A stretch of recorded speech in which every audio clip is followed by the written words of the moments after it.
daawade saddex ilaahay kuma baro hadduu ku barana saddex ilaahay kuma bado.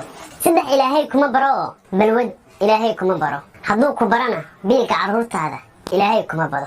been ilaahay kuma baro hadduu ku barana baahideed ilaahay kuma bado. baryo caado ah ilaahay kuma baro hadduu ku barana bulshadaada ilaahay kuma bado. soo dhow daawade haddii ay taa markii ugu horreyso na soo booqato waxaan kaa codsanaynaa inaad pageka noo follow garayso, asxaabtii hore noo joogtana muuqaalka laygta iyo shaarta way socodsiisa. mar kale soo dhowaada. saddex ilaahay kuma baro hadduu ku barana saddex ilaahay kuma bado. saddex ilaahay kuma baro oo balwad ilaahay kuma baro, oo yacni inaad balwad yeelato dee qabatina oo wax yeelato, tusaale inaad qaad yeelato, sigaar yeelato, waxba yeelato ilaahay kuma baro, oo ilaahay kaama dhigo dee qof balwad leh. balse haddii ay noqoto inaad yeelato boqolaal baa jira, waa wax dee hadda caadi ka ah waa arada. biilka carruurtaada ilaahay kuma bado, yacni ilaahay kaama dhigo kii kusoo gadanayay biilka carruurtiisu lahay kuma bado ilaahay biilka carruurtaada, dee meelo kale ilaahay kaa siiyo. marka balwadoo dhan horta ilaahay kuma baro, hadduu ku barana ilaahay biilka carruurtaada kuma bado. been ilaahay kuma baro, oo beentu waa wax xune ilaahay kuma baro hadduu ku barana baahideeda ilaahay kuma bado.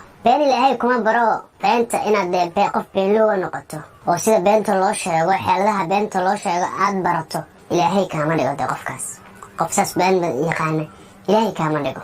balse haddii aad noqoto dee qof beenloogo beenta sheegi yaqaana baahideeda ilaahay kuma bado, oo inaad u baahato dee inaad adeegsato dee tusaale aa maanta cuno ku raadsato, inaad ilmahaada ku biirato, inaad noloshaada ku meel mariso ilaahay kuma bado. oo maanta hebel u tagto oo ku tiraada dee haddaa ku keenayaa furdaani walaayaa hadda buur baa halkan kasoo dumaysa, dahab baa halkan kasoo qodaya, oo qofkii ka dhaadhicisee kaa yeelo dhowr kiishoo badana kasoo qaadato dee guriga keensato dee beri deyn baa lagu leeyahay. beenaan kusoo qaadata xogaasaa cunaysana waa xaaraan, ila bixin mayside deyn aada bixinayn baa soo qaadata. marka haddaad ba xeeladii beenta taqaano ilaahay kuma baro dee si lagu shaqaysto dee baahideedana ilaahay kuma bado. tan saddexaad baryo caado ah ilaahay kuma baro, oo inaad baryo joogto ah oo caado ka ah lama rabo dee qof baahan inuu maanta hal mar wal maanta way ugu dhegan tahay furdaami oo wax la yaqaano. laakiin baryo caado ah ilaahay kuma baro. caado ka ah dee inaad dadka iska toogsato, inaad dadku gacanta sii taagato oo caado ka ah dabeecad kaa noqday ilaahay kuma baro. haddaad baratana oo ilaahay inaad ku baro noqoto bulshadaada ilaahay kuma baro. dadka aad ku dhex nooshahay oo qoyskaaga oo familigaaga oo reerkaaga ilaahay kuma bado. meel kale ilaahay kaa siiyo dee irsaaqadaas.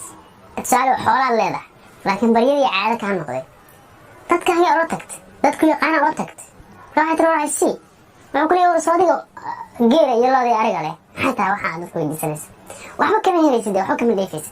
marka bulshada ilaahay kuma baro, meelahaas kale la aade, meelahaas kale la aad, deegaanka aad ku dhalatay ka tag mid kale aad, markaas way kuu hirgalaysaa. marka daawade saddex ilaahay kuma baro hadduu ku badana saddex ilaahay kuma bado. waa balwada ilaahay kuma baro hadduu ku barana biilka carruurtaada ilaahay kuma bado. waa beena ilaahay kuma baro haddaad baratana baahideeda ilaahay kuma bado. waa baryo caadaha ilaahay kuma baro haddaad baratana bulshadaada ilaahay kuma bado.